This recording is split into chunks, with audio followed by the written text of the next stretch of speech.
Hi everybody, it's wonderful to be here at the Empress Lounge. I have 2 poems for you tonight. One is called Ingredients. Steel barrels of comfortable solitude. Ignite the freedom to wander this planet. Sprinkle in joyous moments of comradeship. Stir in boundless curiosity. Eat the stars. Passionately hug a redwood tree. Ingest books. Drink only the finest articles. Breathe in music.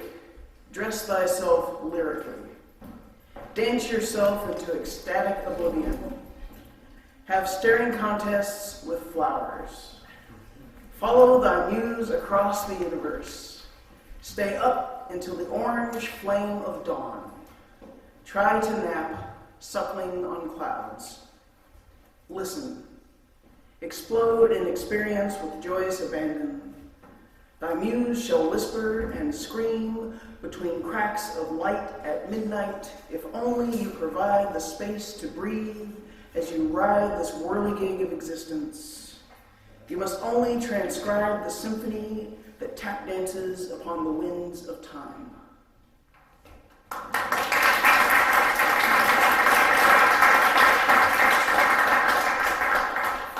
This next one is called Marvel Being. Marvel being from the moment you awake. Marvel being at the vastness of the sky. Marvel being at every step that you take. Marvel being while you sit and wonder why. Marvel being at the strength of the trees. Marvel being at the air that you breathe. Marvel being at the words that you speak. Marvel being at the world you can see. Marvel being, you'll find the answers you seek. Thank you.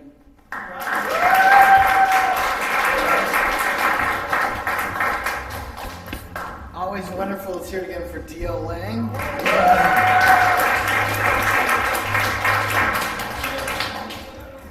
Okay, I especially want to have a staring contest with flowers, like sometime soon. Next up we have Pam Enlighten. Want to come up to the mic? Let's hear it for Pam Enlighten.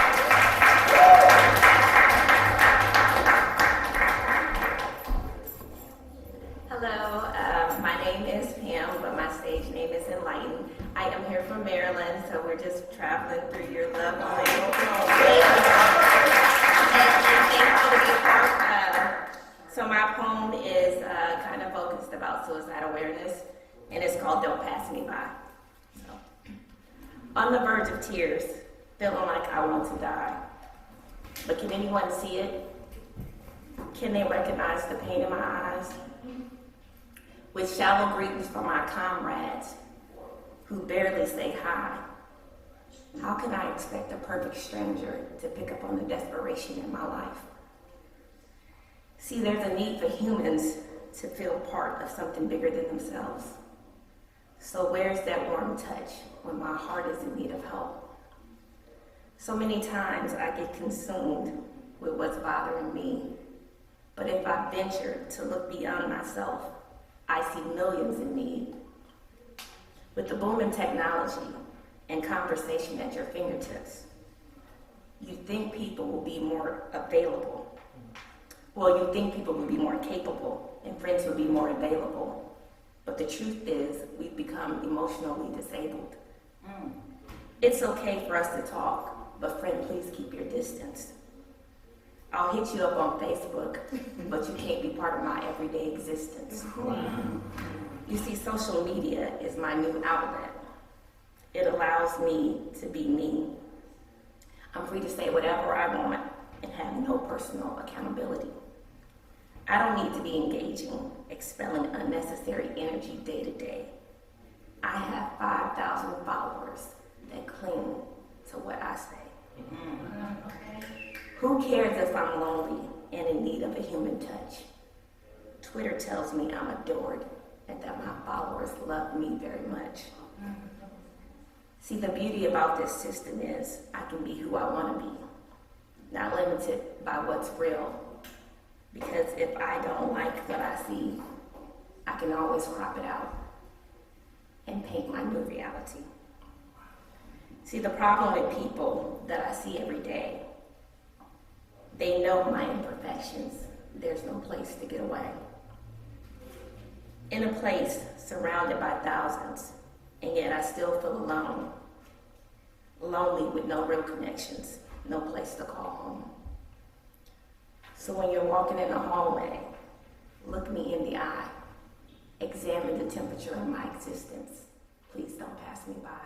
Wow. Thank you.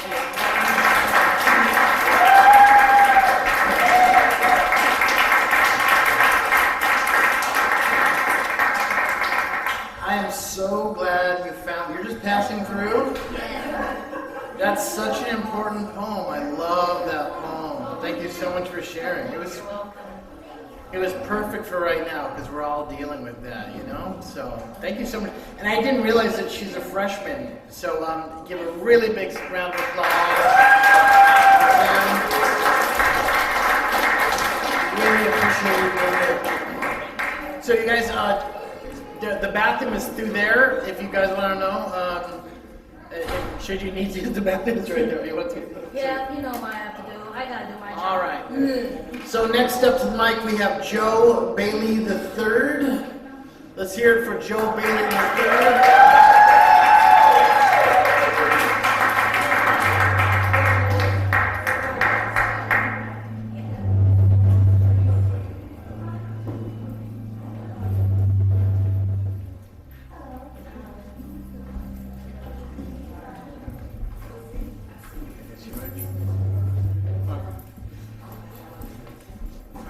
How everybody doing tonight? Alright, this is called Forgive Me for Being Lost. This was always my outlet. You were always my friend. When I didn't know where to start or where to begin. You've always been genuine, never did you pretend. And everything I felt within, you held it together well. Thank you, my friend. Whenever I was sad, you brought me comfort. If ever I should need it, you lent me your shoulder and held me in your arms until it was over. When I don't turn to you, don't think that I'm mad, as you've turned out to be the best friend I ever had. When I felt alone, you were in my company. How could I ever turn on you when you would never turn on me? As I expressed my thoughts, you were my navigation when I felt lost. In my times of need, when I felt shackled and chained, you made me feel free, pouring out my heart since day one. If there ever were a problem, you would comfort me, fighting my tears alongside you. With you, I know my dreams will come true. Things I've shared with you, you listen for understanding, never asked for much, never was demanding. If I ever had a thought, you would be the first to know. If I had something on my heart, you told me to let it go. Pressure to be great caused me to lose sight. So instead of quitting, I fought back with all my might. You gave me hope when I had none. You told me to stay and fight, don't hide and run. Many things we've been through over the years. As I write this, I fight back tears. I can say you never let me down. As I reflect and cry the tears of a clown. I always enjoy your feedback. I appreciate the love, I swear I need that. Life is a trip I'd rather spend with you, expressing, reflecting, sharing with you. Even though sometimes you are hard to find, I promise myself I won't stop trying. The love we share, none can compare, dreaming and wishing, floating through the air. You gave me purpose, I can always count on you, writing and typing about my love for you. If I ever lose, it will be because of me, not you. Though we are a team, I will take the blame. Together you and I will change the game. Thankful for having you by my side. You make it easier for me to sleep at night. When my words meet your lines, just know we at it again for one more time. When my mind goes blank, you give me the strength to realize ideas other folks can't. The one I trust with my darkest secrets. When I feel worthless, you make me feel worth it. And that's priceless. When I speak to you, we have more chemistry than a chemist. Whatever in your potion got me open, I can feel this. If I can get a chance to show you how I value you, When we get together, things will feel so magical. Together we vent on a lonely island. Only if I lose you, then I feel like dying. I keep trying to get my point across. The world is cold. Dear God, forgive me for being lost.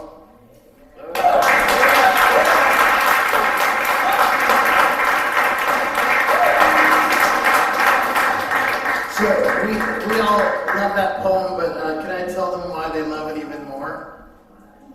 Do you mind? So that poem is about his notebook. Right. And I think it's beautiful. Because if you've ever lost a notebook, you know what it's like to really be heartbroken. So let's hear it again for Joe Bailey III.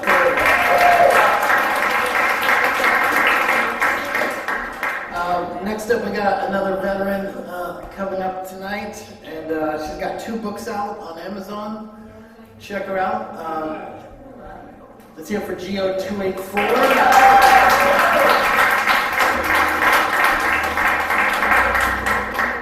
You know I'm short, right? My brother's supposed to be here tonight, but he's trying to get some food, so he's gonna miss this. So I'm glad this is recording, so I had to send this to him. The poem I'm actually gonna read is not in the book because it's kind of too deep, and it may be on the third one. So this one is How Deep Is That Cut? You turn around and stab me in the gut, and then you ask, how deep is that cut? It's like a ship lost at sea. The anchor slowly sank, never to be seen again. Just like my trust, I became an anchor. Ashes to ashes, dust to dust. You turn to me and stab me in the gut. Then you ask me, how deep is that cut? It's like a doctor with the medication. Instead of helping me, you give me poison. You give me a shot and that shit hurts, leaving the scar where you make that cut. You turn to me and stab me in the gut. Then you ask me, how deep is that cut? It's like a shattered glass of you purpley broke, just like an ugly lie with a pretty bow. Trying to put it all together, but it will never be completely whole. You turn around and stab me in the gut. Then you ask me, how deep is that cut?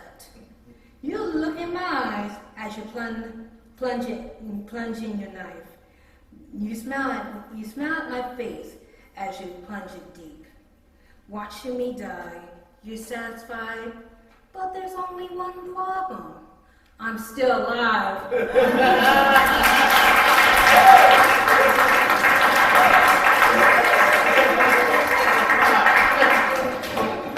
So Geo has been at every single Poetry by the Bay show, whether there's 3 of us, 20 of us. She's helping me get the water out of the boat when we're sinking. She's helping me row the boat, and I am so grateful to her, and she deserves a big round of applause.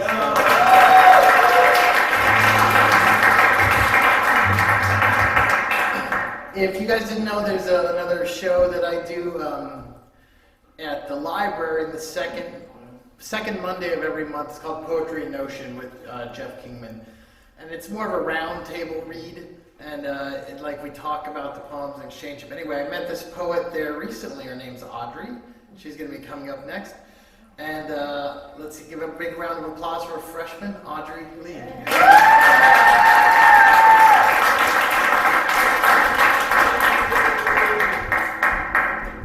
Hey, I don't know how you guys can read from those little phones. I can barely see with my glasses on. Oh my gosh.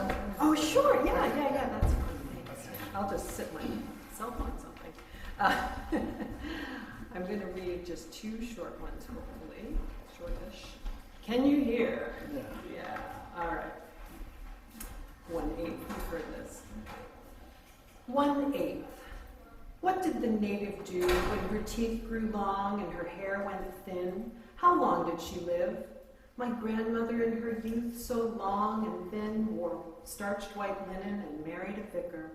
We know not whether she flossed or brushed or scraped a file beneath her nails, the Ontario winds blowing strong against the Anglican church steeple, red and white maple leaf flag whipping inside, her dark skin so telling, his voice dwelling on those common prayers, not of her tongue, but his, their miscegenation bestowed upon this earth a daughter, whose dark skin too left us wondering who. And how many husbands and daughters will it finally take to reveal 1/8 of what had happened? All right. I'm going for it. Yeah, do it. All right, here we go. Okay, this is one that I worked with Jeremy on, so we can give him a little bit of credit and blame and everything else. Okay, so I teach literature, I teach women's literature, and I am a feminist. So this is a little feminist manifesto. If you don't know the references, that's okay. Write them down, look them up. All right. Fickle souls. Fickle souls in their fine coiffure boil hot in the Mediterranean sun of Hemingway's garden. Eden isn't what it used to be. Eve is vile, and David's Goliath is an elephant. You have to know the stories. And what of our hunger and insatiable desires? Anais Nin's appetite was whet, but couldn't quench May Sinclair's incendiary fires. Alfred Bain wouldn't keep a good woman down. Clitoris in the thicket? Oh, what licentious lips. But Lysander's too eager, hips bathed in evening dew. Bain, could we have asked more from you? Your pen, your might? Because Chloris is still disappointed, night after night after night. And with Malleus Maleficarum lurking in the annals, the witch's hammer will find what it seeks. They will ferret out wicked wives in inquisitions and court hearings. Anita and Christine, you tried, and we lost again in a matter of weeks. We've pushed for centuries. Even Betty Friedan tried to define our feminine mystique. And Gloria put up with jeers. Was Wollstonecraft right? Could there be vindication for us? Anchoresses and trances and prayers and tears. And you say we've made progress? I say not in years. All the despair and the wind and its temptations cannot ensure equity for our sex, not in the least. For when I read with a critical eye, because my other one doesn't focus, Genesis 3:16 defines the divine of millennia. Thy desire shall be to thy husband, and he shall rule over thee. Yes, my sisters, Amelia Lanier's Apology in Defense of Women created a backlash, but news item, flash. We've tried plenty, and even with Dorothy Parker's glasses on, reading King James of 1611 still looks blurry in 2020.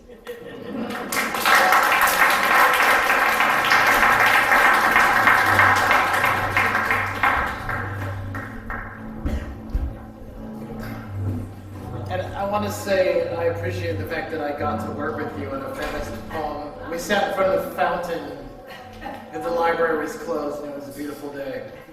So let's hear it again for Audrey.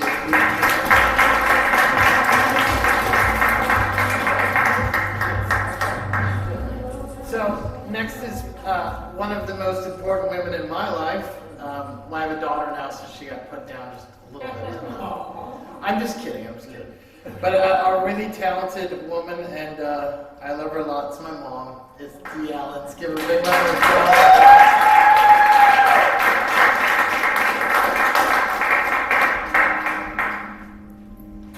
What are you gonna do?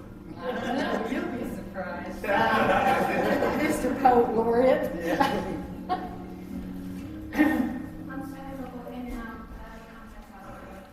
This is kind of hard. Inside my heart, it feels like mush. I can't find the hope and joy that was radiating just a few days past. What I'd hoped for died and did not last. In one sweeping moment, it felt like a bomb had exploded, and it had already hit its deadly target. In that moment, it was like taking a pillow filled with feathers and they all went everywhere, and there was no containing them. They were in the air, and I was also left breathless, unable to stop what was happening right in front of me. It's words and anger meshed together. No hope of restraint. No more beautiful pictures to paint. Words have power to give life or death. Words can be spoken out of control. Words can kill a person's soul. The tongue is hard to tame. It says it in the book. We muzzle an ox and it goes where it wants. We put rudders on ships in the sea to steer to and fro.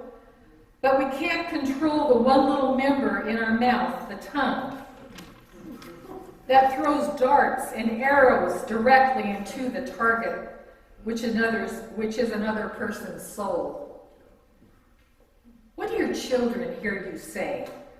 They're learning words from you each day. What does your wife or husband say to you? And after they've spoken, what does your heart feel like? What does it do? You ever heard, you won't ever be nothing? Or you're no good?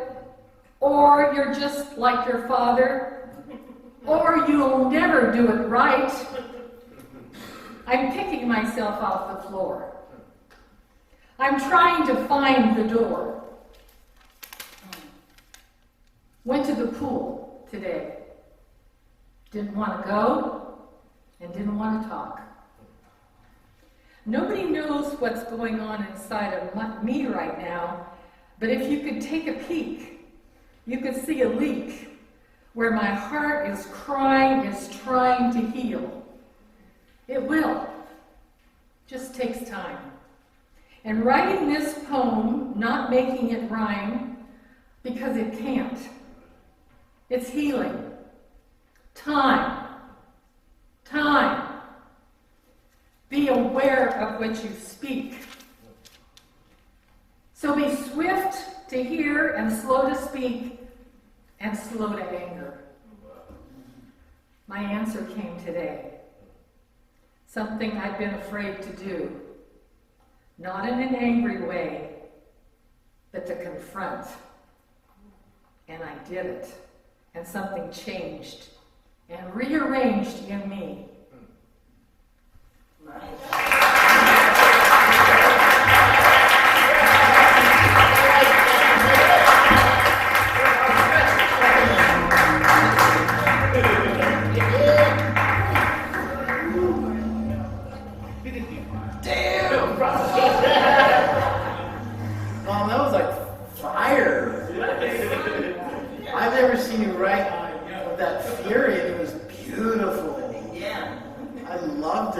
I know what it's about too, and it's holy shit, that was good. See, my mom hadn't come to a lot of readings for a long time, and she finally came a couple of years ago, and she goes, "I'll do that." She'd get up and read, and I was like, "Holy crap!" And then the evolution, that was just marvelous. That was amazing. Let's hear it again for Deanne.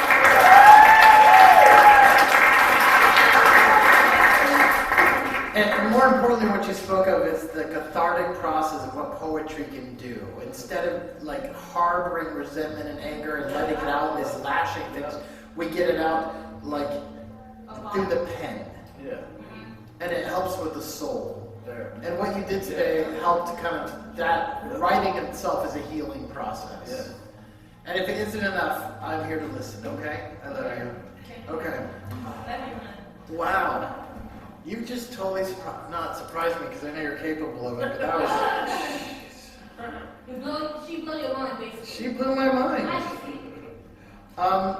Okay, I'm not usually lost for words, but You want me to hold, so you can take up the mic. next up we have the poet laureate of Benicia, a very, very fine poet. Let's hear it for Tom Stanton. You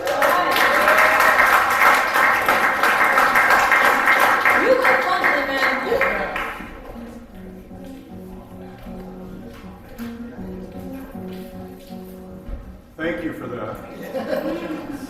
had that kind of warmth for a long time.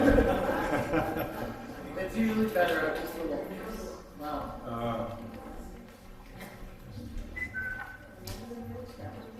It's always hard for me to come from my polite poetry about everybody else to poetry by the bay, which is where we can actually tell the truth and talk about ourselves. Am I loud enough? Yes. All right. So, the truth is, not very long ago, I was on my way somewhere on a street in Sacramento, and it's downtown where they're one-way street. A car came up really fast going the wrong way, skidded to a stop, homed on the curb.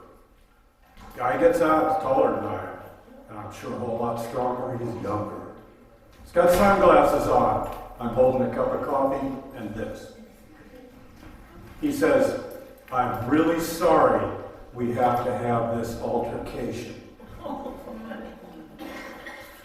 Well, so, right? And I thought, okay, I can either count, right? Because you're not going to do much with your mouth.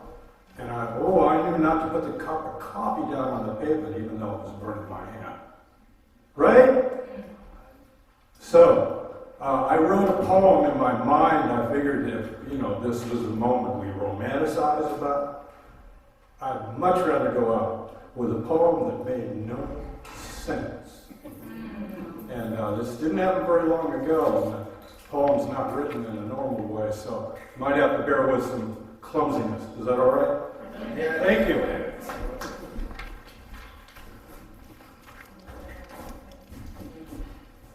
And I'm old and blind.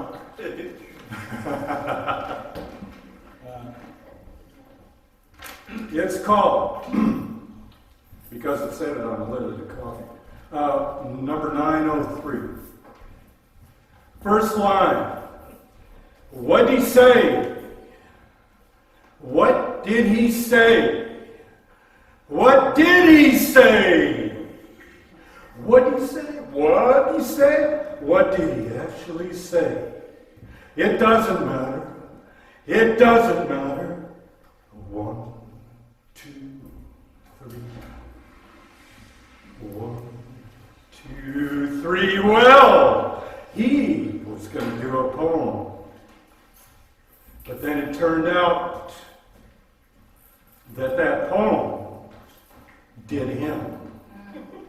The poem did him.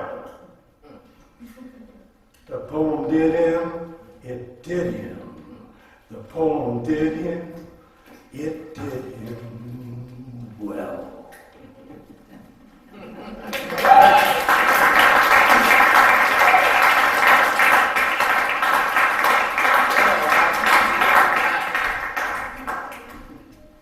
No one sounds like Tom. No. And Tom sounds like no one, and that makes him fantastic.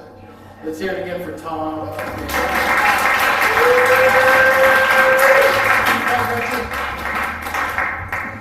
Okay, we have, next up is Tchouki. Are you ready to come up? Give a round of applause for Tchouki. You haven't been here before, have you? Have you been here before? I never read here. Oh, you never read here, so she's a freshman. Give her applause.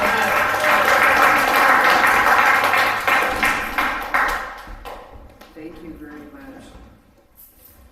This poem is called The Love. Richard Kelly went swimming one day on a beach in Los Angeles. He was swimming and swimming until suddenly Richard was engulfed in a huge undertow, which he was powerless against. When he was able to swim again, the wave held him in its grip, and suddenly he was plunged to the bottom of the ocean's floor. Richard said he swallowed so much water and sand that he could no longer breathe. But instead of panic, he felt himself to be floating, endlessly floating in a wonderful, truly wonderful place. He said that he then felt the most wonderful love he could ever have imagined, and was in fact impossible to imagine, and yet He was experiencing it. Wonderful, beautiful, beyond ecstatic love. He said there is no way to describe the love.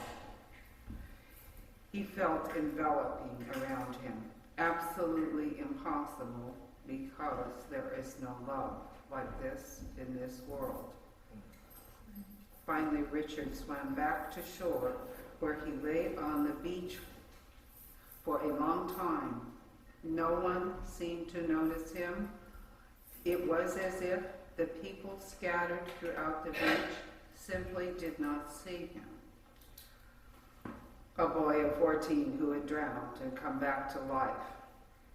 Eventually, he made his way back to his mother, lying contentedly on the beach, but there was no way he could explain to her what had happened to him. There was no way he could explain about the love, the wonderful love. Wow.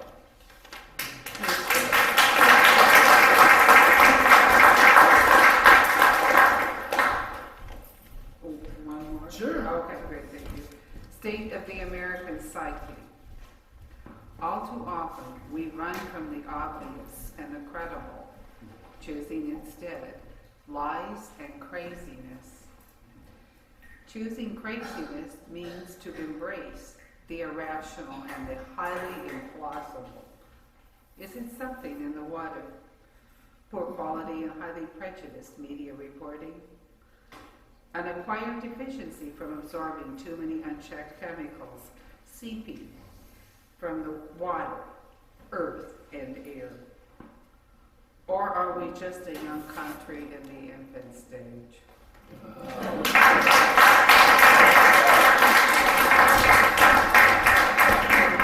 Tchouki, where's your art exhibit again? At the McEwen. At the McEwen, okay. Yes, down below the JFK Library. The last day is Saturday, 12 to 2. Okay, so go check out her art as well. Yeah, let's hear it for Tchouki. Okay, next we got coming up to the mic is a Nell Blackwell. Let's hear it for Nell Blackwell.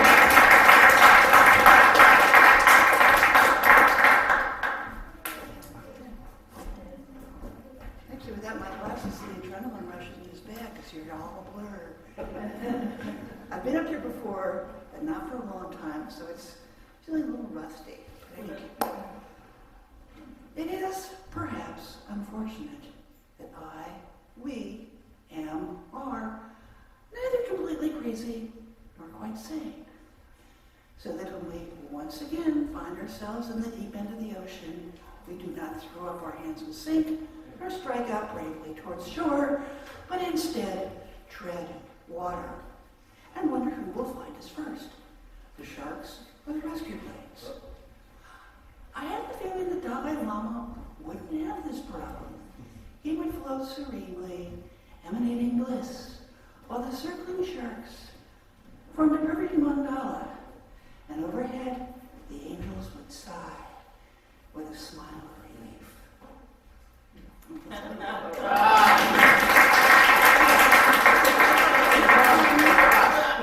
Let's see. Yeah, this one's the only one I can think of at the moment.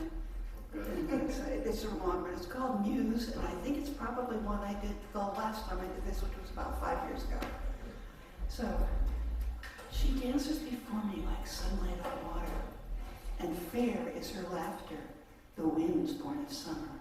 Elusive, my lady, shimmers now brightly, and promises futures no words can name.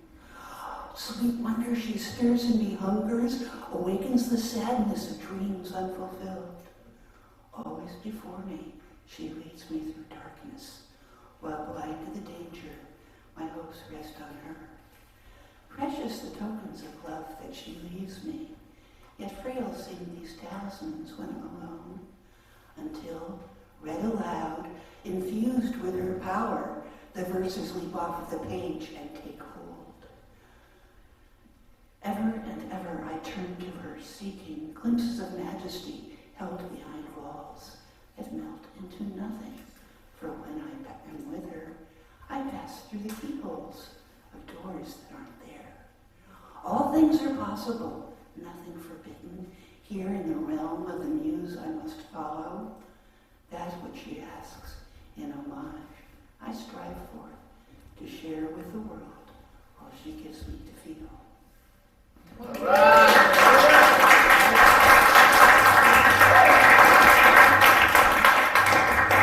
I'm always jealous of the people that get up and read off book like that. I'm not one of them, but it's here again for Nell Blackwell. It's interesting in the parallels of poetry, that the energy, because Tchouki talked about being in the ocean, and then you came up and did like a poem after. We find these like interesting parallels among our pieces, as if we have some kind of hive mind at times. Totally random thought, sorry. So next up we have Johanna. Give a round of applause. Let's see now. I think I need. Hi, my name is Johanna Ely, and I know some of you. I'm from your sister city, Benicia, and I'd like to invite all of you tonight to come over to Benicia and come to the HQ Gallery and check out the art and maybe write a poem about some of the art. I know that we've done that in Vallejo at the McCune, I think, and also at another gallery on Georgia Street. So anyway, I'm going to leave this somewhere, and if you want to take a screenshot of it, go ahead. This has all the information. And Jeremy, you also have it, so maybe you can send it out to your list. Sure. Anyway, I'm going to get my other poem because you gotta put out. What are you gonna do? That's true. That's what I was. Okay. I wonder what happened to it. It's the inside the. Is it this one? Thank you. Yeah. So, I wrote that. there's a Vallejo artist. Her name is Jean Cherie. She's a sculptor. And she had one of her sculptures actually over in Benicia several years ago. It was called Indomitable. I can't even say it now. It was a box with a head inside the box. And then these little tiny lights, like electrode lights that were like all, and chicken wire, and the head was kind of like peering out. So I wrote a poem to that piece of artwork, so I'm going to read it to you. Inside the box, indomitable, still not saying that word right, indestructible, invincible. He believes he is all these things now that his head is snugly encased inside the box, his skull and paranoid brain insulated from the outside world, those voices he used to hear finally suppressed by the face of a plaster cube. Now he prefers this obstructed vision, enjoys remaining incognito as he views a narrow strip of sky through the netting of chicken wire, an opening just wide enough to gasp air, eyes dulled by a claustrophobic blank stare, the flash of synapses almost burned out. He knows that soon he will become inanimate. Already he is unable to turn his neck or purse his glazed lips into a kiss. Once someone told him to think outside the box. But it's so safe in here. And besides, all those words he almost said, he can't remember.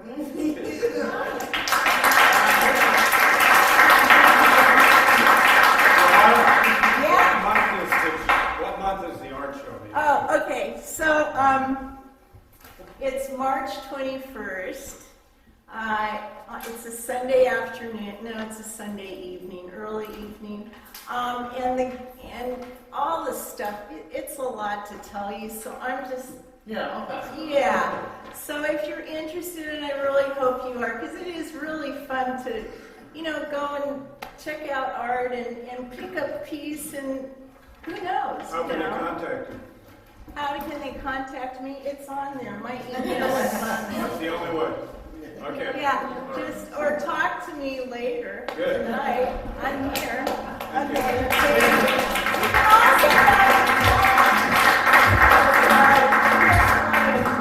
If you didn't know, Johanna is the former poet laureate of Benicia before Tom. She's not former, she's still on. Still, okay. And she's wonderful, and I encourage you guys to go try that if you need a prompt. Sometimes it's nice to work from something. So let's hear it again for Johanna Ely. Next up, we have Sam Morse. Let's hear it for Sam Morse.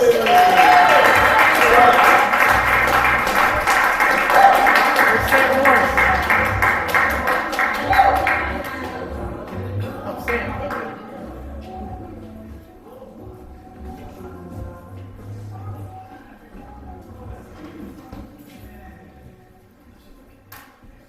Hello, poetry by the bag.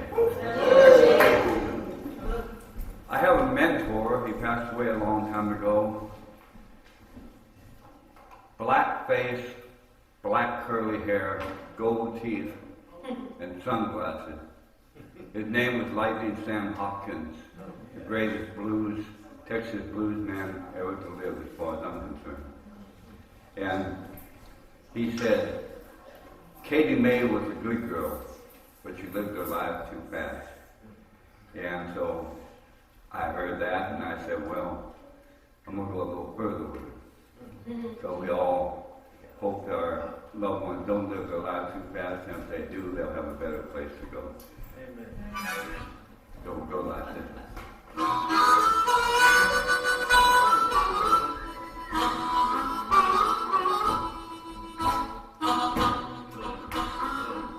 Well, I took Katie down, but she's not home today. Well, I took Katie down, but she's not home today.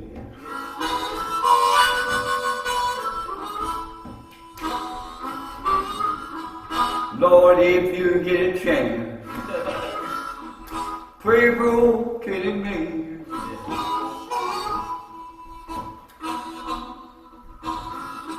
Where the angels are looking from up above. Where the angels are looking from up above.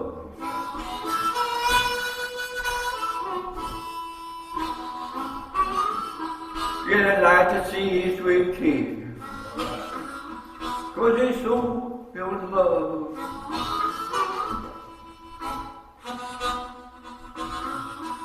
Yeah, the devil tugging, Lord, from down below.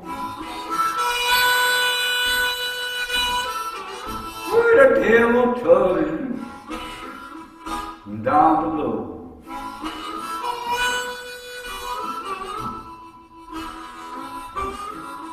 But the Lord up above don't want to let sweet Katie go.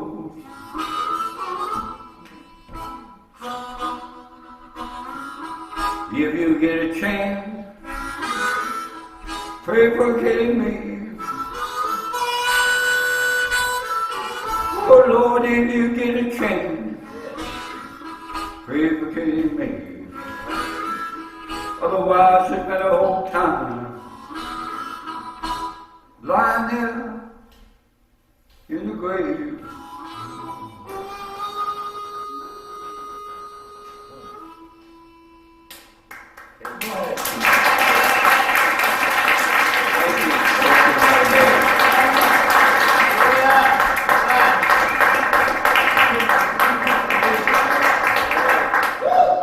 That is one of the favorite things I've seen in a long time. See, modern music can learn a thing from that. I wish I could do that, just sitting on a porch. I could entertain myself all day.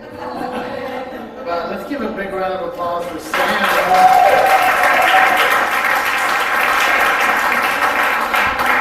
I didn't even know we had a halftime show tonight, but... All right, next up we have the most positive man in the room. It's been scientifically proven. You didn't know what his nickname is? Well, I'm going to. Okay. Yeah. We call him Positivius, but his name is Travis. He's a wonderful poet. Let's give a round of applause for Travis.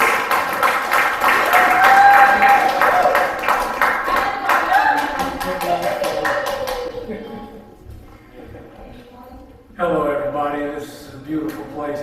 I, in fact, have watched a lot of cover band concerts and some boxing a couple times next door in the theater. So, this is a beautiful place. How was everybody's week from A plus to F plus? All right.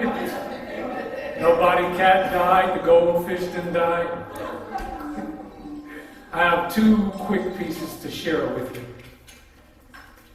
The first one is called God Is. Amen. I don't go to his house much, but his house is always in me. God is. Remember, God is still on the throne. I've sinned, so I take a couple of laps around the congregation. As the band and choir are in perfect spiritual harmony, I repent to him amongst the joy of the Revival Center on Tennessee Street.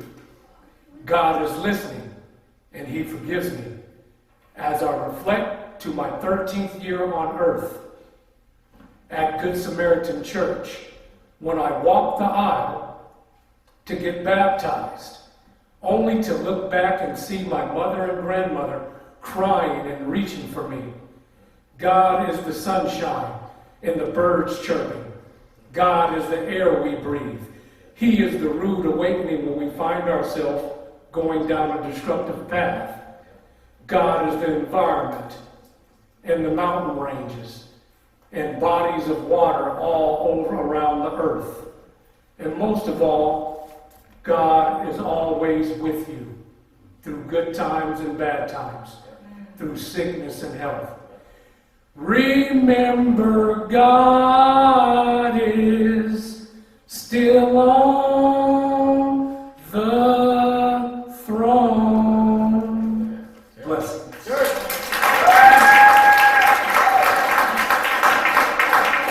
The second piece is called My Ocean.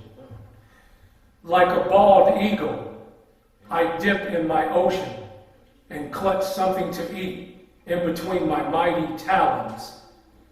My poetry is ecology, an ecosystem. The prey is my mind, the predator is my brain, feeding off my mind to speak vivid and bring a vision of a beautiful environment. I present a place of soothing sound and landscape filled with natural wonders. Hike into my thoughts. I'll guide you to mountain peaks of my intelligence. Swim in my ocean. My sun connects, a reflection of constellations. You are swimming in my smile. My horizon is my personality as far as your eyes can see.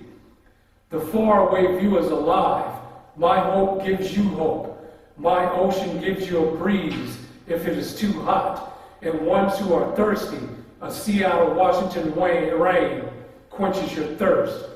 My ocean from the mind, body, and spirit of Trav J. Potent poetry, a new inspiration and a new expression of words written. My ocean. All right.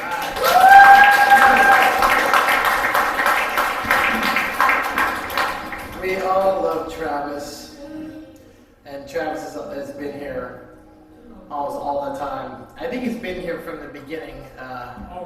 Almost. So this, you guys didn't know, this show's been going on like over a decade. I'll get into that more later.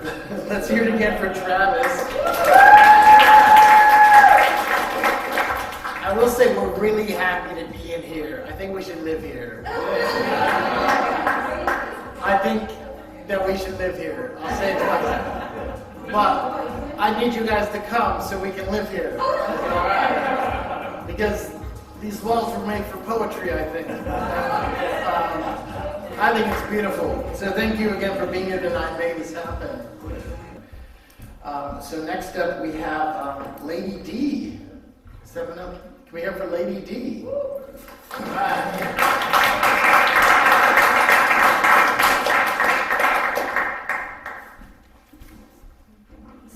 Just a tiny bit. Good evening, everybody. Good evening. It's nice to be here. This is a poem attributed to my mother. This is her birthday month, and yeah, I've been working on this for a while, but I'm gonna share it with you guys. It's called Mohair. We're birds of a feather, we flocked together. No matter the weather, stand up when the leaves fall, spring into summer, bearing gifts, turkey dinners in the months of winter. We all have our stories to tell about the victories of conquering hell. Yell it from the rooftop. Shh. Use your indoor voice. Stop. We were all on the porch at Mama's house, loving on Mother, talking about whatever, with sisters, brothers, and with each other, planning our next get-together. A fog of dialogue bellowing out in shrouded hilarity as the issues swirl, frolicking boys and girls. It's the best barbecue in the whole wide world. Old school vinyl, give it a twirl. The Temptations, you don't know nothing about that joint. My girl, talking about my girl, my girl. The main focus is on this salt and pepper gray-haired queen. When she say her piece, others follow her lead as I braid her hair. Don't you dare change or interrupt the subject at hand. What she says is much more important as I braid her hair. Nothing else seems to matter until I say, mohair. She's always taking the center stage as she journeyed down the roads of yesterday. Dare not to say you told that story once before. That would be disrespectful to the history folklore. So as she prattled on, every now and then she would stop and ask, ooh, is that dandruff? Just scratch it right there. And when you're done, don't forget to say mohair. I drowned out the neighboring noise. I chimed into her soft-spoken voice. As I listened, I sighed to the struggles of this black woman's cries. I visualized the black experience through her eyes, from picking cotton to sharecropping, from southern wars to the northern star, from women's rights to civil rights, from the outhouse to outright buying a house, from red bed rocks to the mountaintop, from haterism to systemic racism. I see her legacy inside of me. It's all in the frowns of her brown skin. Now she's up there in God's care. Mohair.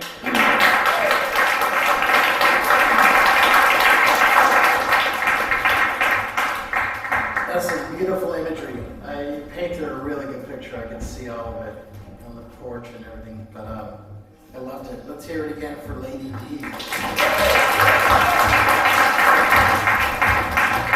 So next up, we got Tony coming. You don't have to bring your own amp this time, Tony. And let's hear it for Tony Aldorondo.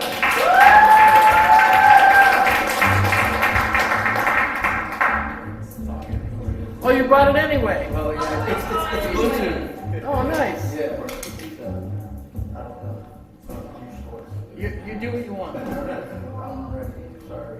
Here we go.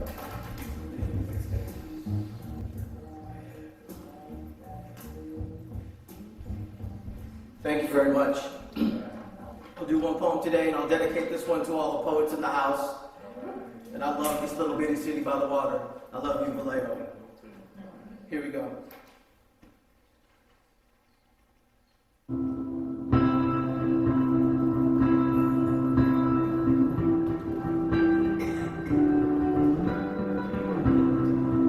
We are poets.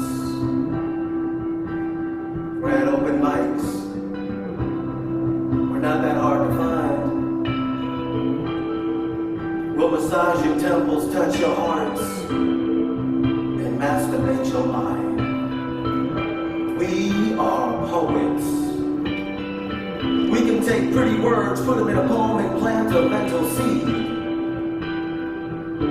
Or we can take shitty words when we're filled with rage, put them on a page and make it bleed. We are poets. We can put words together describing an aroma and make you think that page was scented. We are poets. The reason the exclamation point was invented. We write, recite, perform. We never conform. It's the way we poets know damn well we were born. Pushed out, performing and crying since birth, our hearts already broken and torn. But we as poets, we can take pieces of broken words and turn them into spoken words and give a broken heart a fresh new start. Take a young man's broken dreams and mend them with spoken themes.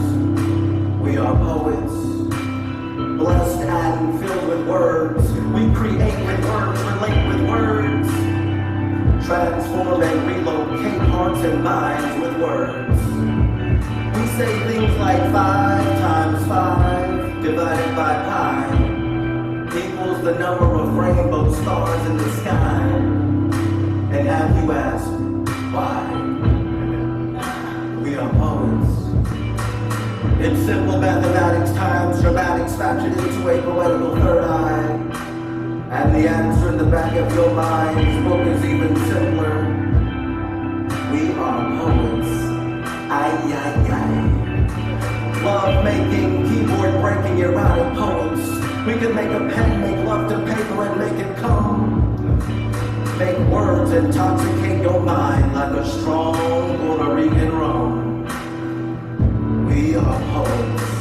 From our hearts the words flow through our tongues, mouths and lips. The words magically know where to go. In our heads the poets of the dead are awoken.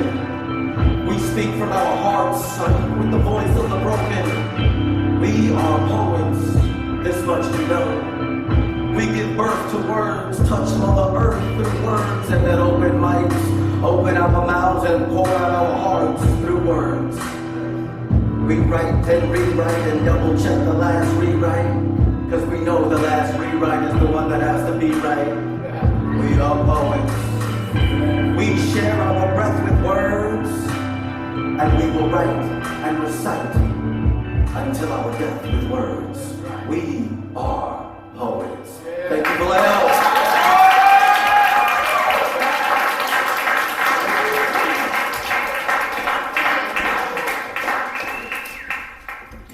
I don't think I could have scripted a better night. Oh man, some great stuff. Thank you so much. I did not expect that. Thank you. Wow, let's hear it for Tony.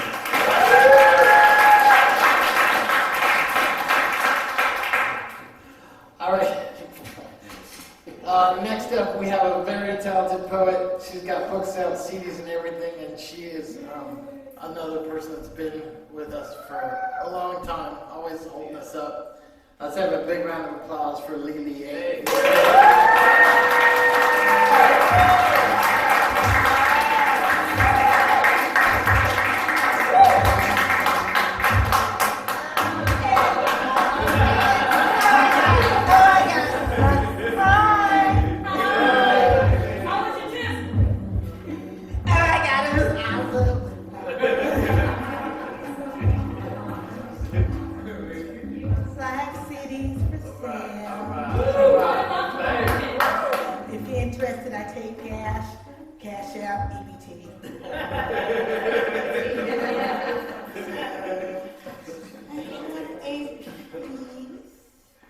It is titled Assumptions.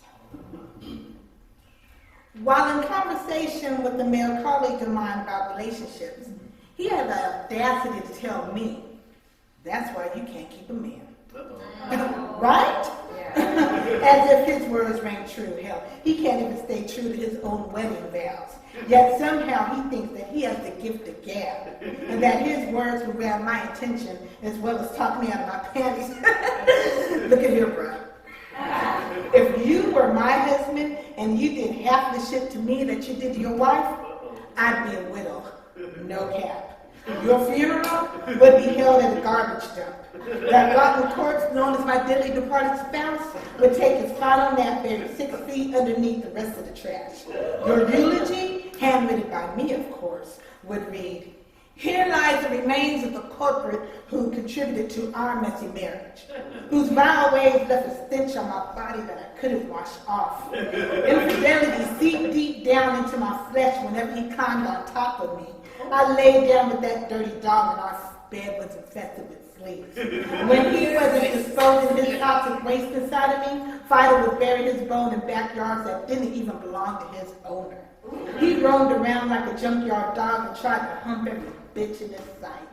His bark and his bite were harmful to my mental and physical health. Man's best friend, my ass, should have been named Tick because he was the parasite that sucked away at my self-esteem. He was the rabies that contaminated my heart. I had no other choice but to put his ass down. This beaten dog will lie here forever where he belongs. That would be my swan song dedication to you. See, you don't know how much you are blessed, and as God is my witness, have you ever? Just be happy that we're not together. And don't assume that you're familiar with my personal life, because it's not an open book for you to read, nor to pass judgment. Go judge your mama. What may look like loneliness and an inability to hold on to a male suitor to you is actually a woman who will never settle for an ill-fitting mate. He, whoever it may be, will be perfectly made for me. No alterations. We will be that match made in heaven, because what God puts together, no man can tear apart. Yeah, that too.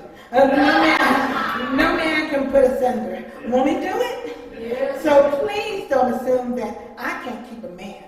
That would just make you look like an ass.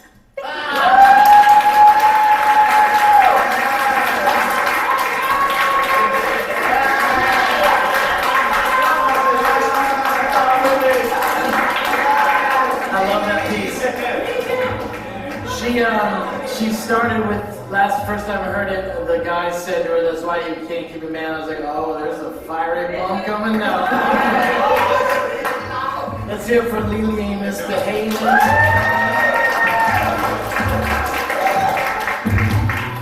All right, next up to the mic, we have another positive poet, Jeffrey S. Williams. You want to come on up, Jeffrey?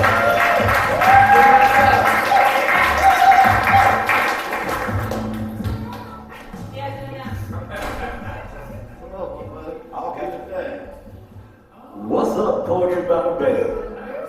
First off, my name is Chatterbox, and this is my brother, and I'm about to introduce to him live like how Vallejo do it. You ready? Check it out. Ladies and gentlemen, presenting to you live, Gordon Jeffrey. Clap your hands, now. Come on, fire on the neck. Woo! Throw your hands down. Come on. Gordon Jeffrey. Gordon Jeffrey. Come on now. Come on. Woo! Ladies and gentlemen, bring you live, Lord Jeffrey. Put your hands together.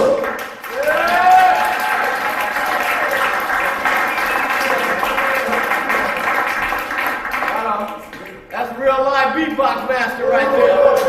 Chatterbox.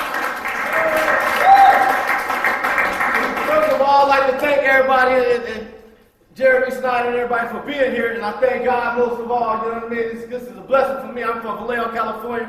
Came here in 1964 from Chicago, Illinois. I'm rooted to the tutor, from the ground to the whatever. You know what I mean? Anyway, God blessed me to be a poet. My wife inspired me to get serious about it because I had a back injury and I couldn't work no more. I was depressed and I was just. Then I got serious about my poetry. Now it's therapy for me. You know what I mean? So anyway, thank you once again. Okay, this poem is called Silence the Microphone. As I step to the stage, I spit this magnificent poetry, so you all will notice me. Jeffrey Will, poetic love, spiritual speaker and writer, all day and night. So I'm going to silence this microphone, so when I get to pay full attention to every word out of my mouth. It's coming out like a fury of buckshot, piercing your eternal soul. And I'm piercing your eternal soul as I leave you with a hole in your heart.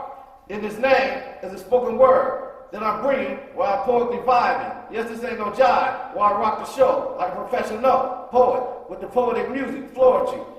Fast or slow, silence, I don't know. While I like, so I get on, I get off, so you will know I'm paying the cost to be the boss. I am only free to you who have to pay attention to me to deliver, and I'll make you quiver while I'm praying to God Almighty. You really get it. Words, what my words really are conveying while I slay this poetic love song music your way, hoping you make you happy. You stay for my turn to burn up the stage. Now let's turn up the page.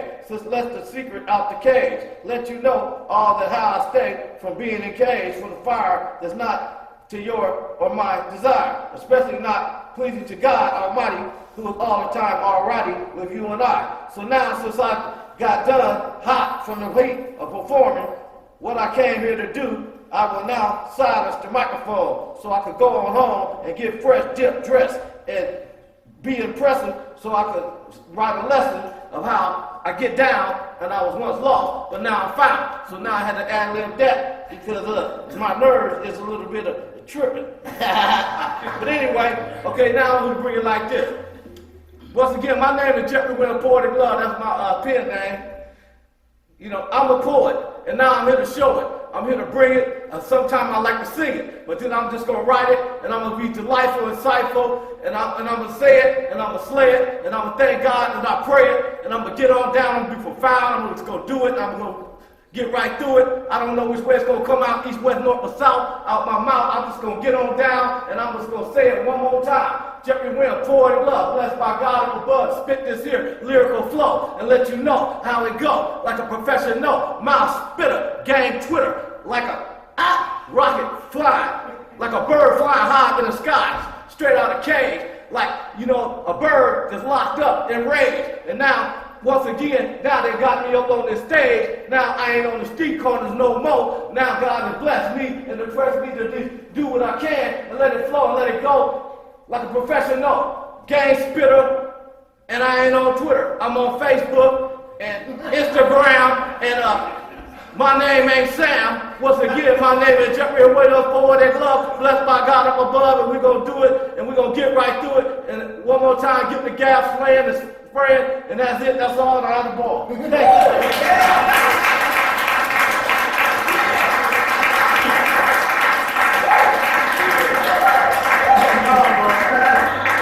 You went ad-lib there, right?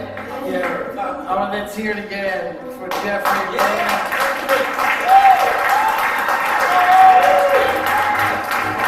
Shadowbox, how much do you charge per intro?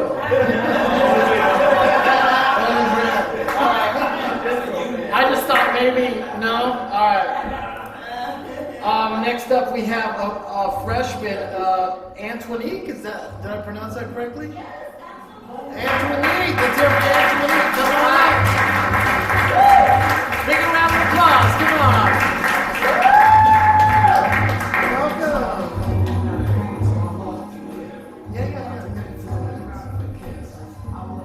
Hello, I'm Antoinique.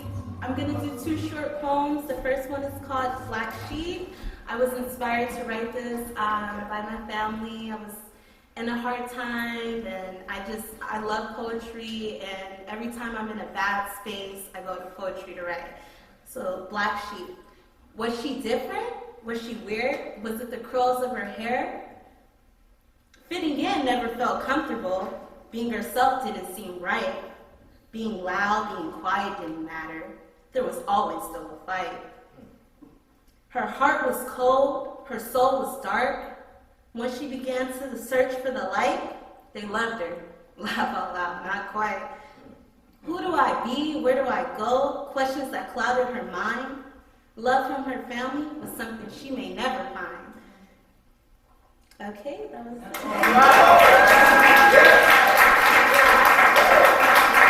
I'm gonna do one more. It's called Fake Love. Oh, yeah. I was inspired by this by my last relationship, unfortunately. Sweet conversations, calculated actions, pre-preparation for his good game I would be facing. Romantic gestures, malicious behavior. Be patient, wait one day, which comes later. Promises will get better, lies told, no freeing, no future expectations. Dreams broken, heart getting cold, getting colder, space between space, distance becomes permanent. Calls stop, no text, lost time, no time being spent. Yours when it's convenient, the end becomes my beginning. All right.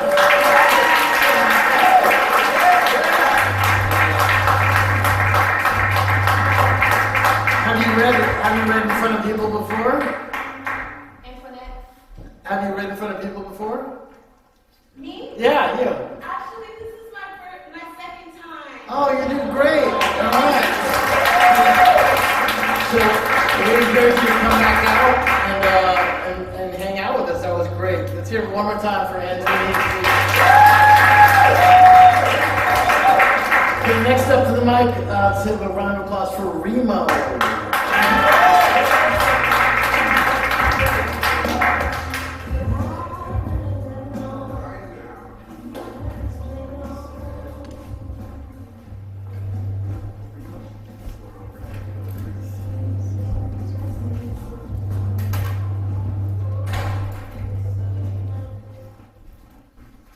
Yeah, okay. How y'all doing tonight? Y'all doing good? Yeah. All right, so, I think I'm gonna do one of my favorite ones real quick. Okay. One of my favorite ones. So I'm gonna need some audience participation. If y'all with me. So when I raise my hand, I need y'all to say, mind your own business. All right, let me practice one time. Here we go. Mind your own business. All right, there we go. Here we go. All right, I'm gonna do this one because it's my icebreaker. Anyway, man, the world will be such a better place would just mind your own business. Man. Mind your own business. Is there kids in here? Stay the F about my business, my business. Stay the F about my business. That was the wise words of Luda. See, if you want it, so if you don't want it to happen before it don't try, what the heck? Excuse my language, I'm gonna switch that. You don't know nothing about what is going on in my house. Don't know about the friends I let sleep on my couch. Giving my folks an extra chance to figure it out. So before you open up your mouth, mind your business. You don't know about my situations and the things that I deal with on a continuous basis that influence my feelings. You don't know what emotions I've suppressed before I stepped in this building. My temperament may be cool, but it might be close to the ceiling. So please, mind your own business. So just mind your own business. Guess what? It don't cost you a penny.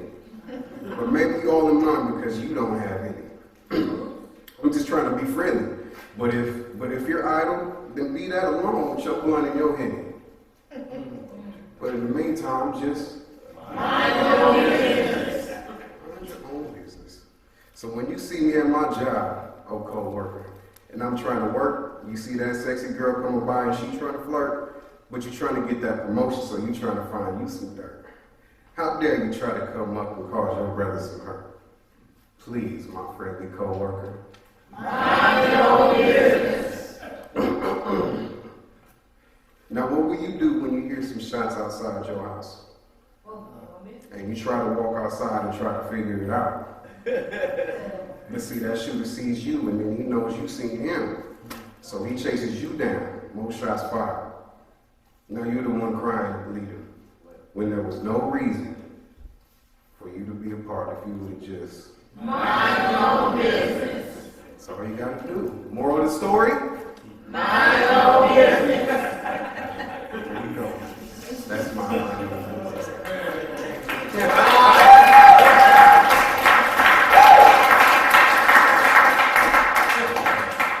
And so this is just a great scenery for me. I don't come off it enough, but I just like seeing people. You guys are pretty inspiring. So this Thursday was coming up, so I was like, oh shoot, I gotta write something. So I need to write something different. And so what's been on my mind is something, and it's like, let me try to write. So I kind of came in here super unorganized, but work with me.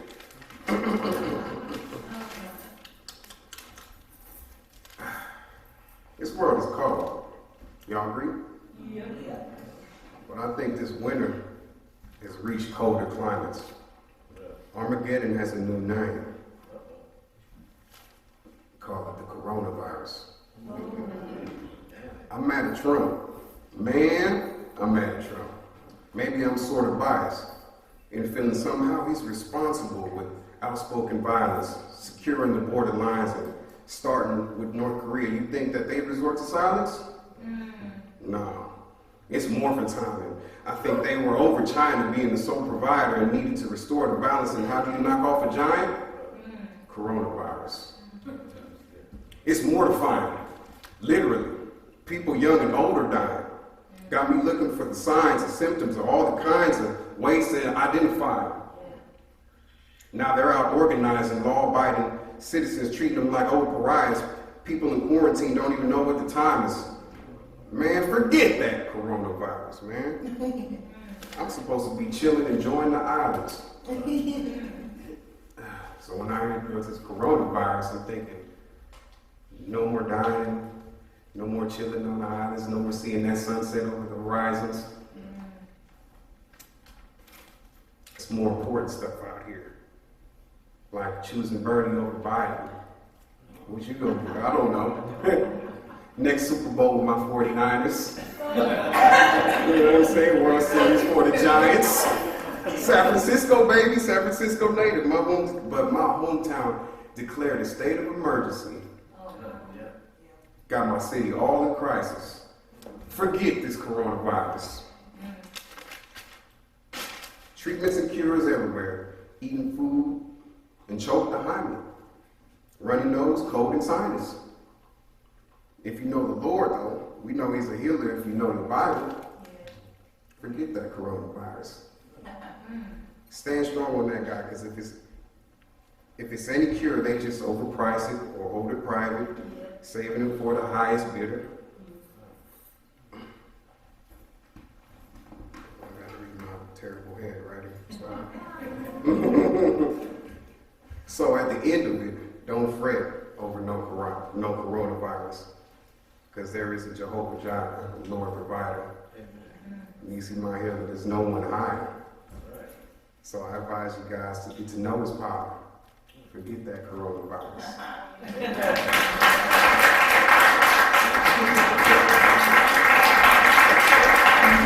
All right, that's it for Remo.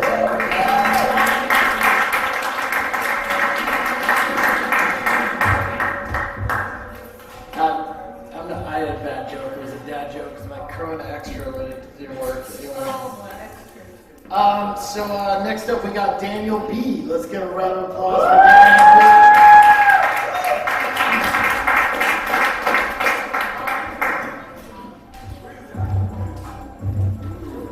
Daniel B.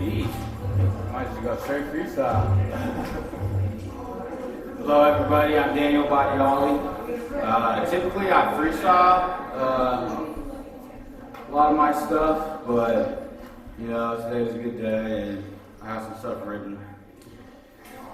Looking at futures like they pass, equipped with energies and efficiencies. Probably mouthpiece stays equipped with heat. Basically, I'm complex, tick-tocking on a blossom. What season is coming next? Season coming next. Checking rain clouds as I drip the soil. Blood at boil, breathing life in. Smooth sailing over misperceived blessings with fellow outcasts they call thugs. Thug life called narrow path to eternal. It ain't never been lonely, but I know this on my own with synchronicity serving as my evidence.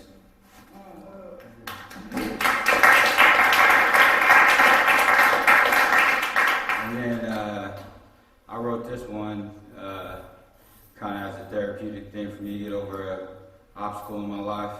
I get mad when I realize the high can't last forever. Pills doctors prescribe make me depressed as ever. It's the same insane to keep playing the same tape according to Einstein. I'd rather be high in my mind maybe I can without substance. I get more creative without listening to problems over and over. We should be brainstorming solutions instead of looking for more problems. I'm tired of the same shade of gray rushing my sunlight. That ain't no hype, it's just what's right. Please don't left field me. I'm grand slamming, NC Hammer on sight. Hitting all bases, Daniel and Denny, getting basic complicated. Hole in one Lion Forest without Tiger Woods basics. What BZ need though? All I talk about is money.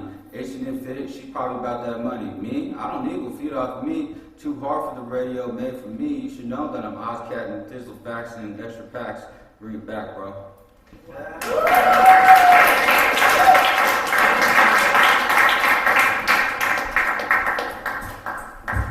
All right, let's hear it again for Daniel.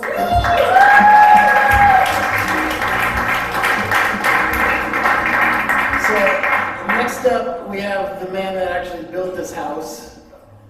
I just moved in after he built it up from the foundation. It really means a lot for him to be here tonight in our new place. We need a big round of applause for the father of the coach by the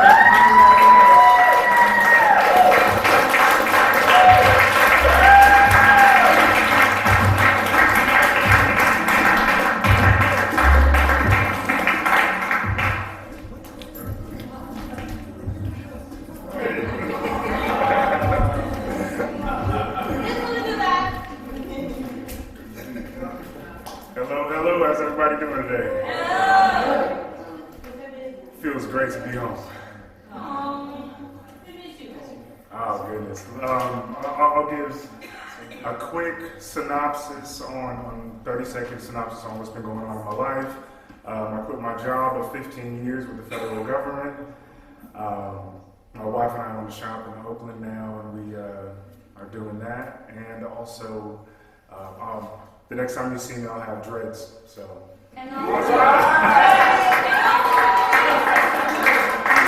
What's that? radio station review? Podcast. Yeah. I started a podcast, and it's called The Sweetest Taboo, where if you guys, I know I'm not able to make it here a lot, but if you do want to hear some of my work, every 2 weeks I do a poem on the podcast. It's called The Sweetest Taboo. But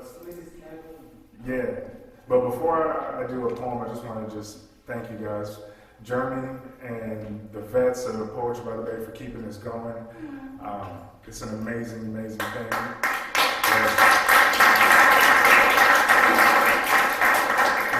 And in all honesty, coming here tonight was the biggest reminder of that for me. Just hearing the stories, seeing the emotions, the need that people had to share their work. That's why it was built. And just to see it still poured out today was just, it was an emotional thing for me. So thank you.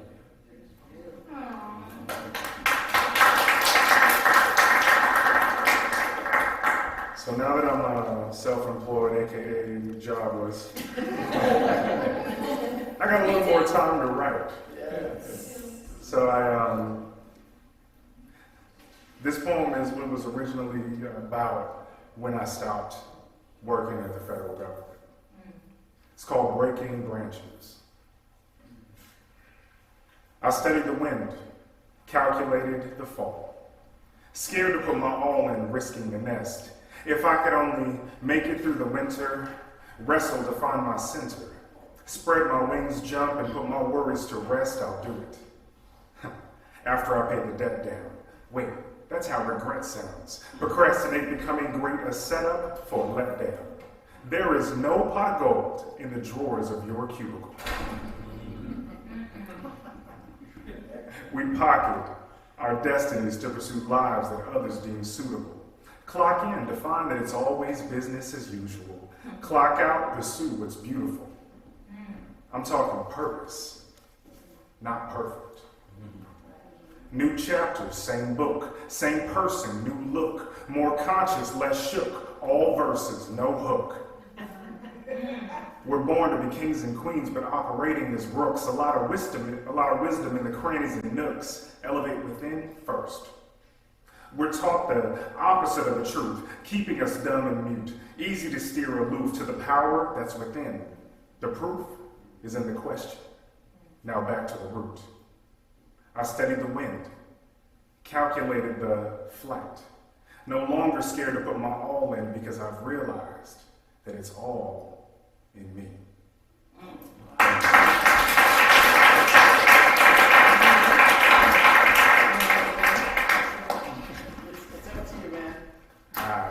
I did pick out a backup.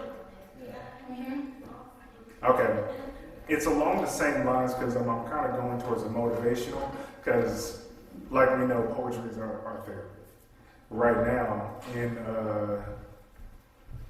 tumultuous, is that how you pronounce it right? Tumultuous.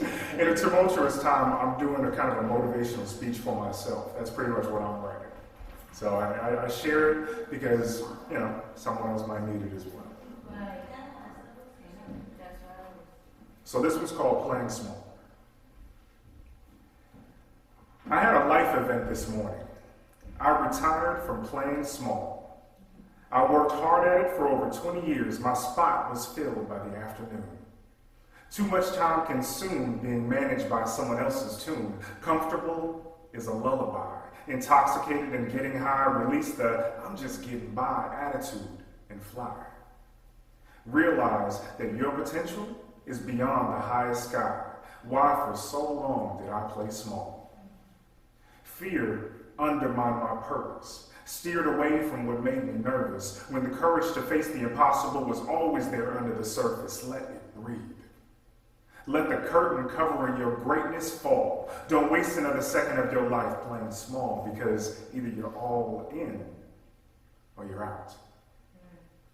Doubt never takes prisoners, standing in line for slaughter. Nobody can do it like you, so go on and do it harder. I mean, we were conditioned to be less than crabs inside of barrels. When will we stand up and live in our truth?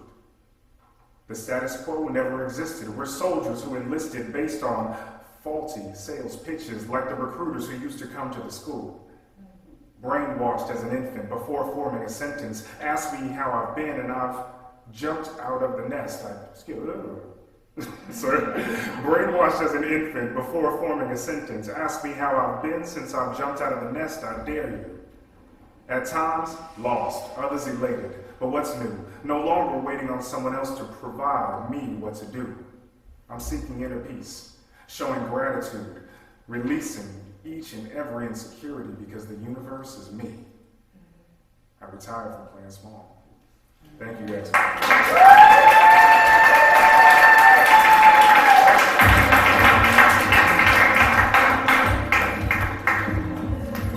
I just want to say, Poetry by the Bay has produced much better writers that came in before they hit Poetry by the Bay.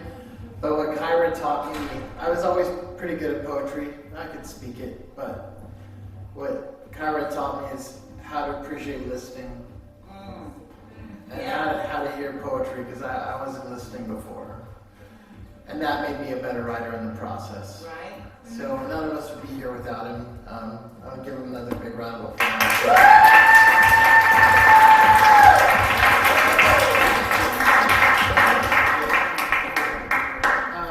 Okay, is that what you do at the end? Yeah. All right. So as a Yordi? Yordi. Oh, it's here for Yordi. You haven't been here in a minute, man. He only comes around when Kyrah's around.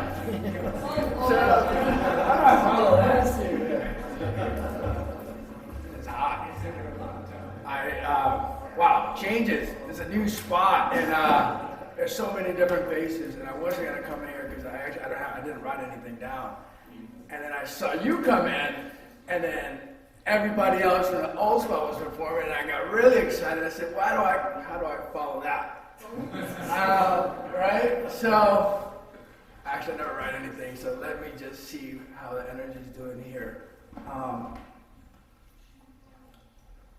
haven't spoken to you in a while, grandmother. It seems the times change and the politics get in between us. Always feel like a certain type of wedge that it gets in becomes generational. The changes always seem to come to me, and they always hit me harder than I have envisioned. See, at the same ponds that they threw their flats is the same ponds that I stumble by the waves. It seems that I have become so small, it only seems that I reflect what I see in the mirror. I no longer speak the same tongue that you and I used to communicate, but every now and then I can flow it into my rhymes. And if I can really slow down and just hear everybody's heartbeat, I'm able to hear you. I'm able to hear you, and I can translate everything that comes in this room. Cuando contamos las cosas que dijiste en esa noche, cuando me dijiste al adiós, que supimos que las miles de noches que no nos íbamos a poder volver a ver. Y con esos cambios vino la revolución dentro de mí, so I felt that rhythm, and it just become to see what I had grown. So that child that you said goodbye on a lonely night, and when I cried down and I broke down in foreign lands, and they said, don't talk to the man because he's going to ask you for papers and how. But don't we look the same? They said they're going to know that you don't talk the same slang. So many years have passed and I haven't seen your face. And now I fear to look at you through any camera, any lens. I hear that you question whether I have any social media, and you ask why I fear to be so close to you again. Because I have changed. And somewhere along the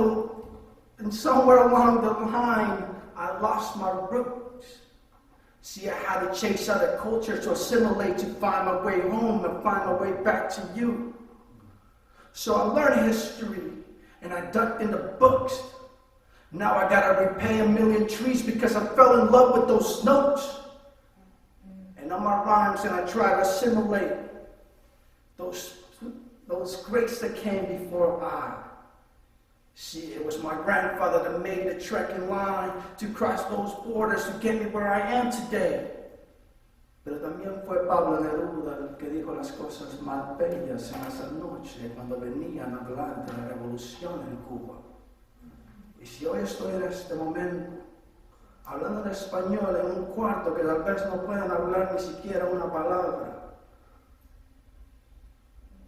the thing that I learned from the struggles that came from those that came before I in this great nation is that if I adapt and I persevere, posso falar a 1000 linguagens, porque falo a linguagem do ouvido.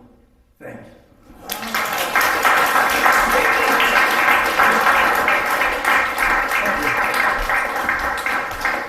I guess the energy was good because I feel it.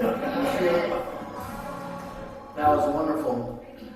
We got one more new one, and then I told our guest from, you say Baltimore? Yeah. And she could come up again, and then I'll close this out. And it's been a wonderful night. You guys are I'll talk to you guys a little bit more. We're going to do this again. They give us once a month in this place. So we're going to keep packing it out, and we're going to keep making it happen. So let's give a round of applause. Next up, we have Bryce Tyson. Bryce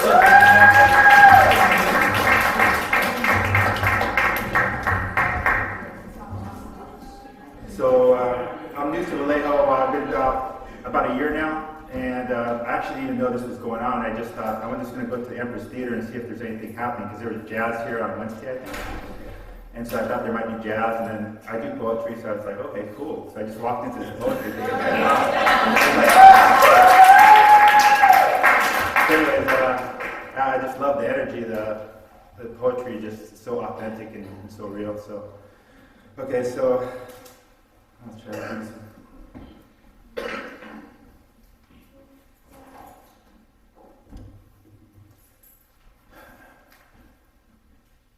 My name is Bryce, and I am an angel.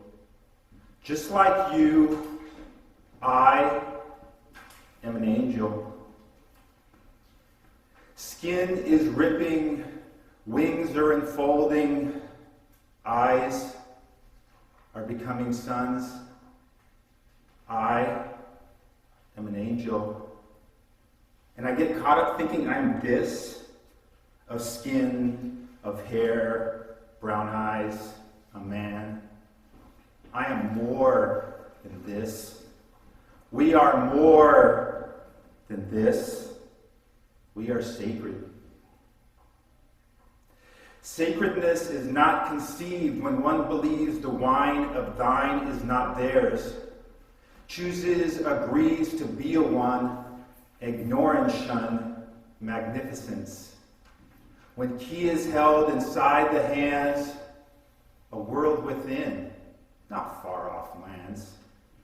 Within the hand, within the grasp, the honored task to turn the key, take off the mask and see. The shooting star, the one we are, the one we've been, not bones and skin that come and go, this place, this show. Walk on the stage, actor engage, take off costume, show them your light. Those clothes were loose, those clothes were tight. Stand naked, bow in your sacredness.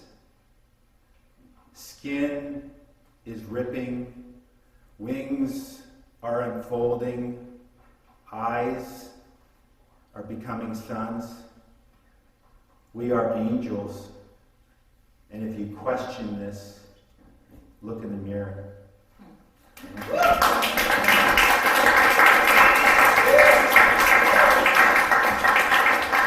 Thank you so much, Bryce. You should write it in your email so I'll tell you when the next events are happening. And if you guys neglect to put your email down, we should make sure to do that.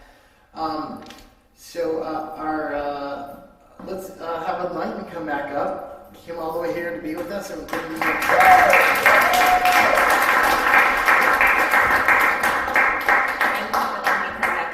one more time, and I am very excited again to be here. I wanted to just do my last poem. It's called Power, and it is dedicated to my history, which is Black history, which is not just the month, but is all year long for me. Okay? It's every day. All right? So it's called Power. Short. Power, defined by a great or marked ability to do or to act. See, the importance is in the doing, not in the lack thereof. Also defined by strength, might, and force. It's more than just a physical force. Well, it's more than just a physical attribute, but it's also in the choice taken. And I choose to exert my power through words. See, words have the ability to create things while simultaneously changing your course in life. See, I can choose to speak life and live and not I can choose to speak life and live and not allow the bitterness embedded in my heart to bring a premature end to what I have to give. See, whether good or bad, the more you hear something, the more you start to believe it. So put a watch before your mouth and ears, or you too will begin to reap it. Reap what? The harvest. From the words you speak, the company you keep, and the vibe you release. Power. I am a nation of people. From fist pumping to getting crunk to headline the show. I am the struggle that was, the beauty that is, the blood that cries from the grave and the voice of the slave. I am power. I am history's past and history's present. I am the untold story and the life that was in it. I am what once was and what now will be, the pride of my people and the song of the free. I am power, brought forth in pain, through tears and shame. I am the hope of the night and the reason we fight. Born without a name, and yet my essence remains.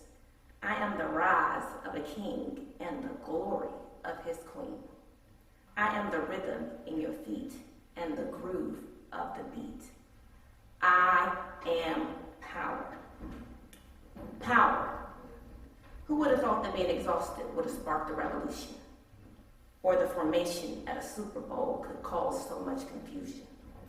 See, Dr. King had a dream that brought the nation to its knees, and yet he sacrificed it all so that we can be free. And there are many others like him that paved the way, giving us the many opportunities and platforms we hold today. Hashtag, if you change your perspective, then you can change the world. So why be a cheap copy when you can blaze a trail? You see, it's time out for being cute, pouty lips and a smile. Let's impact our generation beyond the Facebook profile. Power.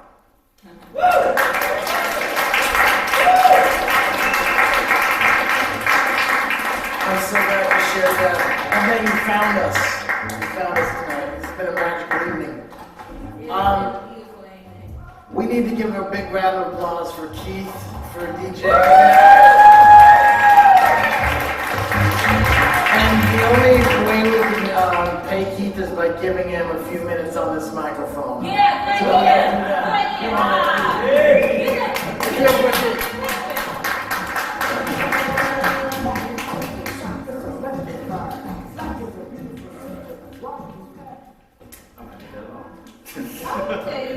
All right. How's everybody doing? This is a dream come true. It's actually really nice. I live in Vallejo now about 13 years. I live right up the street. I can walk down here, and I've always wanted to come down to the Empress and I could, and do this. And so thank you, Jeremy. It's so good to see you, Kyrah. You had me torn because we worked together. We've been there that 15 years, made me thinking about what I should be doing.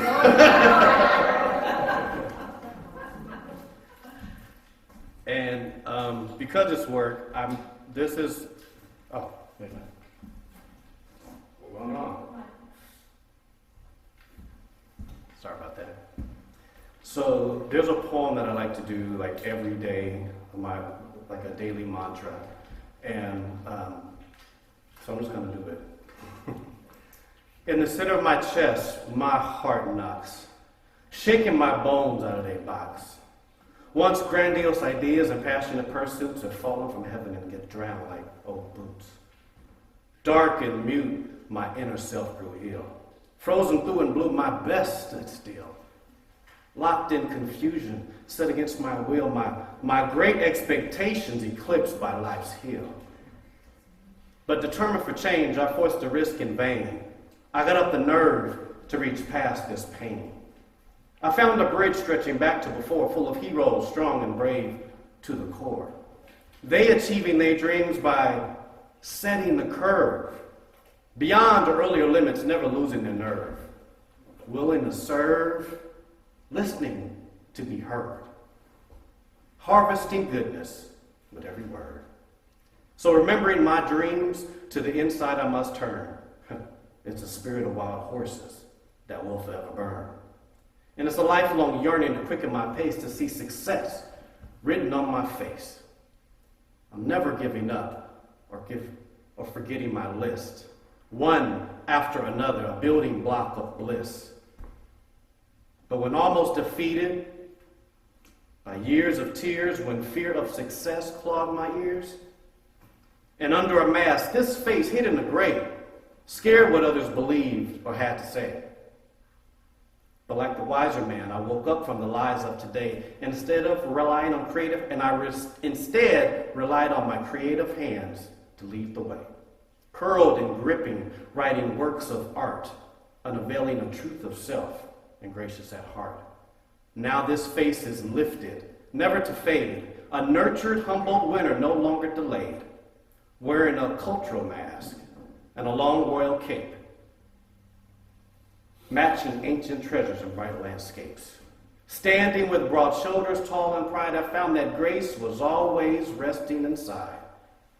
Like blossoming mountains after fury and flame, I found the purpose and the meaning to this here game. The good, the bad, the ugly, we must all face success, but because America's only going to give you a chance at happiness. So pursue it. And until your day's end, with amber lights aglow, the test of life is awakened and made known. Patience, endurance, and hope must never sleep, because only when we sow do we also reap. Thank you.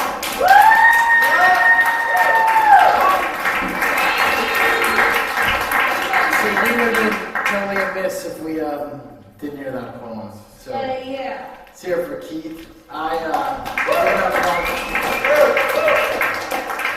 I feel like we're in this new era of poetry. And you know how many good poets live in this area? Now you know. There's a lot. And as poet laureate of Vallejo, it's my job to push poetry down the throats of everyone. And I'm going to do exactly that, and I'm going to be forceful and loving. If you guys don't know how to get a hold of me, just VallejoPoetLaureate@gmail.com or VPoetLaureate@gmail.com or Facebook, or put it down there. Your email, I'll get a hold of you. Let's make this happen. Let's start this movement. And thank you guys for being here. I'm going to close out with a poem about, when you go to family reunions and you see people that you used to spend a lot of time with, and you have a lot of pictures, but you will never spend any more time with them again.